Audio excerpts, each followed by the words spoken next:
Ikaw, tol. Ano religion mo, tol? INC ako, pre. Ikaw, tol. Ako, pre, Catholic. Born again ako rin.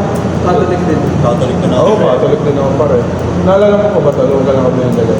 Hindi na, pre. Pero mga ano ako lang eh. 5 to 6 months siguro ako dito. Ikaw, tol. Ganun din to, mga bata pa. Ikaw, tol. Ako naman, mga 15 years old ako nun.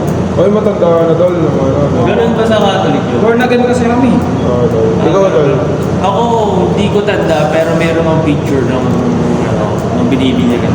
Ikaw, tol. Hindi ko na rin masyadong maalala, pero somewhere in 2016.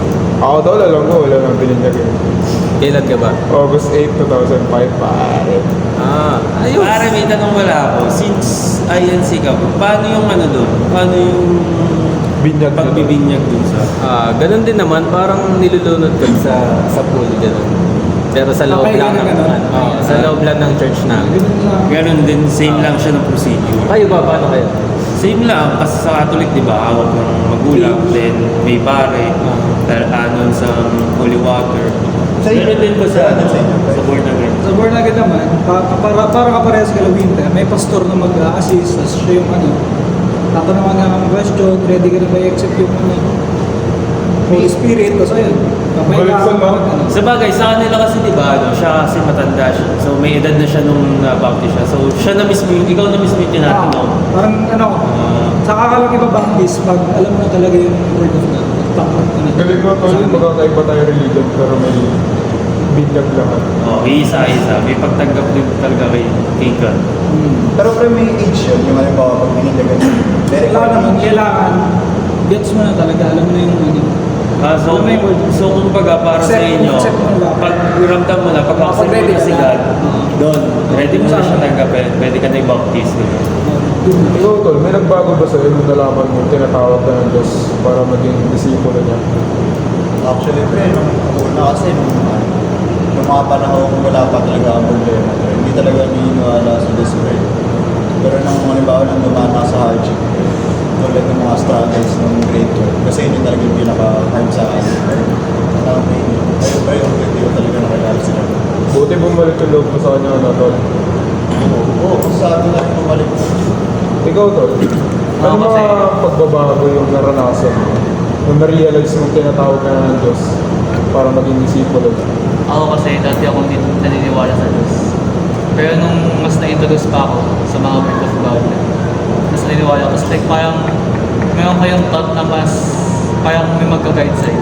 So syempre makakaginawa na sa buhay. Ikaw, tol, bilang born again Christian, paano mo nakilala ang Diyos?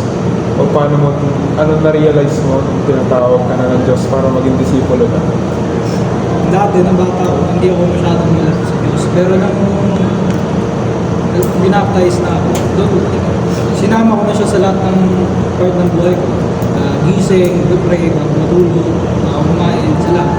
Lahat ng ginagawa ko, sinasama ko na yung mga salita niya. Ikaw naman, tol. Ako pre, teenager ako, medyo nalinawan talaga kasi since syempre nung bata tayo alam na natin minsan, di ba, lagi lang tayo masaya, pag-isay, lalaro, gano'n. Pero nung simula nung nag-teenager ako, which is high school, and Catholic school ako galing, so halos buong high school ko, meron pa religion subject. So doon lalo lumalim yung pananaw ko kay God and every problem. That mas pagkasama mo si God, mas gumagaan yung loob mo na sa problema mo pagkasama mo siya. Ikaw, tol, bilang INC, anong na-realize mo nung tinatawag ka na ng Diyos para maging disipulo niya? Ayun nga, parang pareho lang din ang mga sagot nila. Dati hindi ako naniniwala sa Diyos nung mga bata-bata pa ako. Kasi syempre wala pa tayong alam sa ganyan. Alam lang natin maglaro. Pero ever since nung nabaptize ako, parang mas na-encourage ako pumunta ng church or umattend ng church every week para makinig sa mga salita ni God. Ikaw, pre, bilang siyempre lahat tayo nag-aaral dito sa letter yun. Paano yung lifestyle yung ginagawa mo sa buhay? Tinuturo kasi sa atin ng Letran, more on act of service kay God. Yung mga events ng Letran, syempre, puro may mga community service din para tinutulungan natin yung mga nasa laylayan. Tapos May mga events din na puro Eucharistic celebration where celebrate natin yung life ni God. And yun, doon napapractice yung pagiging Lutheranites natin na madadala natin yung life. Ikaw, Tol? Siyempre, sa lahat ng night, di ba nag-aaral tayo sa subject na revelation of faith? At yung mga tinuturo doon, ina-apply ko sa araw-araw. Ikaw, Tol? Ako naman, as a student, syempre, nag-pray muna ako bago pumasok, ganyan, tapos kung ano naman yung hindi ko matutunan, i-study ko, tapos before mag-study, hihingi ako ng guidance sa Panginoon. At sinashare ko rin yung mga word of God sa ibang mga estudyante, kaya naman kaibigan. Ikaw, Tol? Ako, tol, ano naman since alam ko naman ng veteran is Catholic school, talagang yung mga natutunan ko mas luminaw and hindi lang luminaw, natutunan ko rin kung paano siya i-serve, kung paano i-act sa community, paano makatulong at paano ipaunawa sa iba. Ayun, bilang Catholic school nga, Letran, parang mas nadadagdagan pa ang knowledge natin sa salita ni God dahil sa subject natin na revelation of faith. Nakakatulong din to kasi minsan lang naman tayo magpunta sa church, ganun. Ang school, araw-araw natin yung pinupuntahan. Tapos, ayun, ina-apply ko yung mga turo ni God sa pang-araw-araw ng pang-kabuhayan. Sige, Tol.